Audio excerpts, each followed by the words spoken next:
Imagina una metrópolis más grande que la Nueva York actual, cubierta de oro y rodeada de agua en pleno siglo XII. Un imperio tan poderoso que parecía eterno. Hasta que un día, la selva decidió reclamar lo que era suyo. Hoy te cuento la historia de Angkor Wat, el paraíso perdido que el mundo olvidó. Angkor Wat es un complejo de templos en la provincia de Siem Reap, Camboya, dedicado originalmente al dios hindú Vishnu en el siglo XII d.C. Es uno de los mayores edificios religiosos jamás creados, solo superado por el templo de Karnak en Tebas, Egipto, y, según algunos, incluso más grande.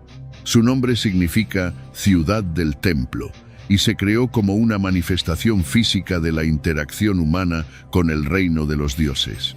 Las agujas representan las montañas de la eternidad y el foso, las aguas eternas. Se construyó con 5 metros cúbicos de arena y limo en el siglo XII bajo el reinado del emperador Khmer Suryavarman II, que reinó del 1113 al 1150 d.C., como un gran templo hindú que expresaba la dedicación del monarca a Vishnu. El templo ocupa 162,6 hectáreas y tiene una torre central de 65 metros de altura. El foso que lo rodea tiene 200 metros de ancho y un perímetro de más de 5 kilómetros con una profundidad de 4 metros. Su función como templo hindú dejó de utilizarse a finales del siglo XIII d.C. y pasó a manos de los monjes budistas. En su momento fue el complejo más grandioso de la región, el centro del imperio Khmer, pero había sido abandonado en gran parte en el siglo XVI y fue tomado por la selva circundante. Los exploradores occidentales descubrieron el lugar en el siglo XIX, limpiaron la maleza y comenzaron a restaurarlo. Hoy en día es Patrimonio de la Humanidad de la UNESCO y una de las atracciones turísticas más populares del mundo.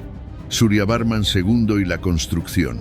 Suryavarman II está considerado uno de los mayores monarcas del Imperio Khmer, 802 hasta 1431 d.C., por su creación de un fuerte gobierno central que unió el país. Suryavarman II también envió numerosas expediciones militares contra el reino de Dai Viet, en el actual Vietnam, y los reinos vecinos de Champa, pero en gran medida fueron infructuosas. Sus mayores éxitos fueron en la diplomacia, no en la guerra, ya que abrió con éxito las relaciones con China, lo que aumentó el comercio y estimuló la economía. Aunque se lo recuerda como un gran gobernante, Suryavarman II fue un usurpador que asesinó a su tío, abuelo Dharanindravarman I, que reinó del 1107 al 1113 d.C. para hacerse con el trono. Se dice que comparó el golpe con la destrucción de una serpiente, pero no está claro a qué alude ni cuál fue su motivación. A continuación, legitimó su gobierno a través de sus logros personales y lo inmortalizó con la construcción del gran complejo de Angkor Wat, dedicado a su dios protector personal Vishnu, muy probablemente en agradecimiento por su victoria. Había acumulado una riqueza considerable gracias al comercio y los impuestos y no escatimó en gastos para la creación de su templo.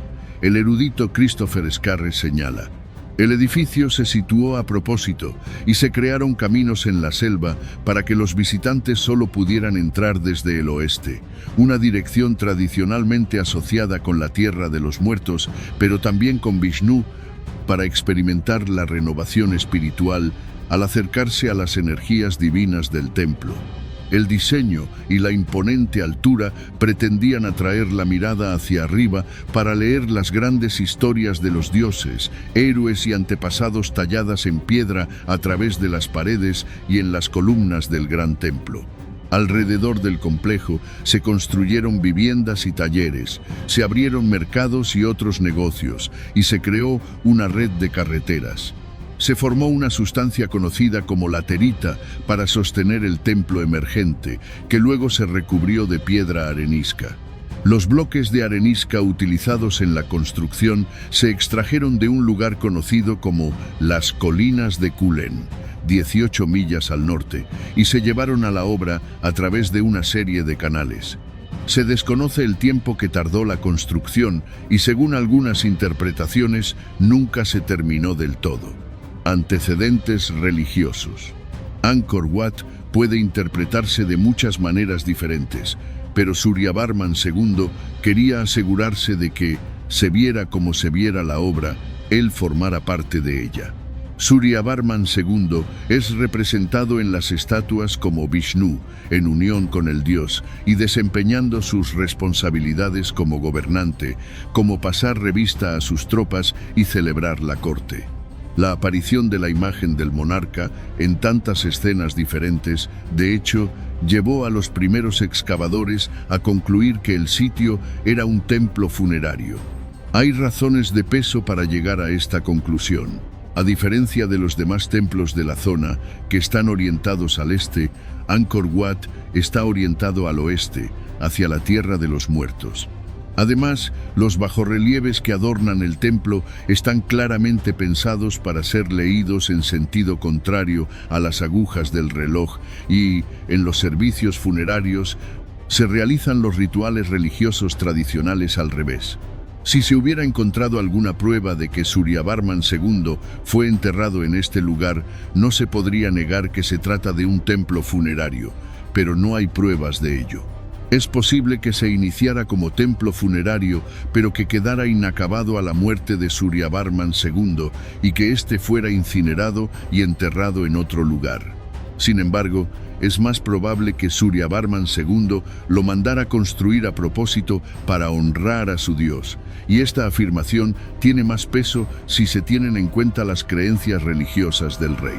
Suryavarman II practicaba una forma de hinduismo conocida como Vaishnavismo, que consiste en la devoción al dios Vishnu por encima de todos los demás.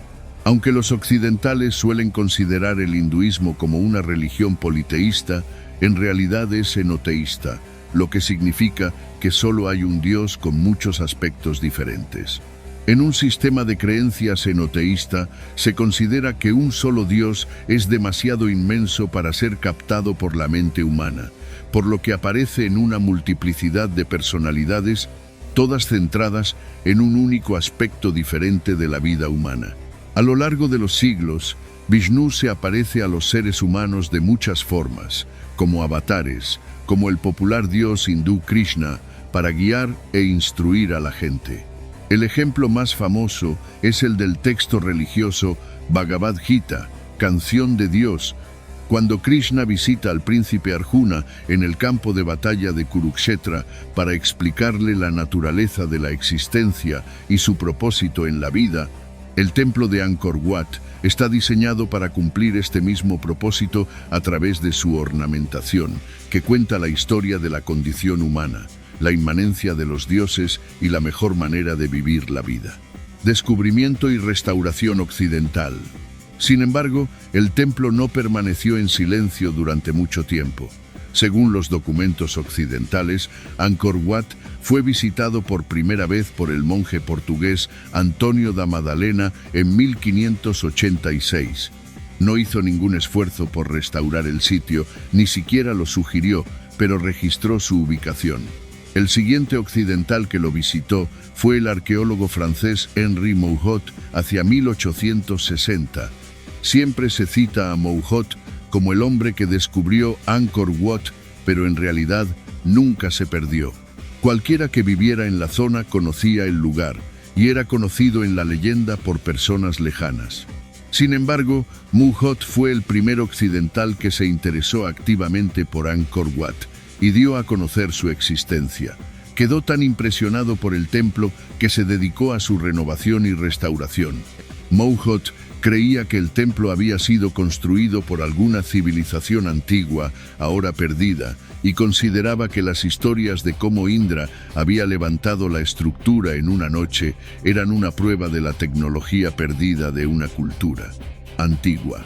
Se negaba a aceptar que pudiera haber sido construido por los antepasados de los camboyanos con los que se relacionaba a diario, exactamente del mismo modo que los occidentales, hacia 1850, rechazaban la idea de que las grandes ciudades y templos de México y América Central pudieran haber sido construidos por los mayas. Desde la época de Mouhot, Angkor Wat se ha hecho mundialmente famoso. Millones de personas visitan el sitio cada año y los proyectos de restauración están en curso.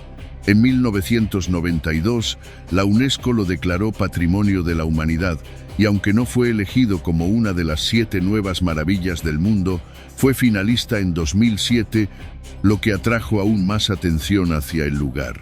En 2016, un artículo del New York Times informaba de los esfuerzos de los arqueólogos que siguen haciendo descubrimientos en la selva circundante y han localizado los emplazamientos de los trabajadores que construyeron el templo y de otros que vivían en los alrededores del complejo. El propio templo ha sido objeto de una importante restauración y es uno de los parques arqueológicos más populares del mundo. Quienes visitan hoy Angkor Wat siguen los pasos de, literalmente, millones de personas del pasado que han salido de la selva circundante para encontrarse con el lugar que Suryavarman II creó como nexo de unión entre la tierra y el cielo. Angkor Wat no fue derrotada por ejércitos extranjeros, sino por su propia ambición y los caprichos del clima. Hoy, sus rostros de piedra nos miran en silencio, recordándonos que ninguna metrópolis, por más dorada que sea, es inmune al paso del tiempo. Quizás la selva no solo reclamó lo que era suyo, quizás nos dejó una advertencia que aún no queremos escuchar. Si te apasionan los misterios que el tiempo intentó borrar, este es tu lugar. Suscríbete a Imperio y Ruinas y activa la campana, porque el próximo destino podría cambiar tu forma de ver el mundo. Y dime en los comentarios, ¿crees que nuestras ciudades actuales sobrevivirán lo que Angkor Wat no pudo? Te leo.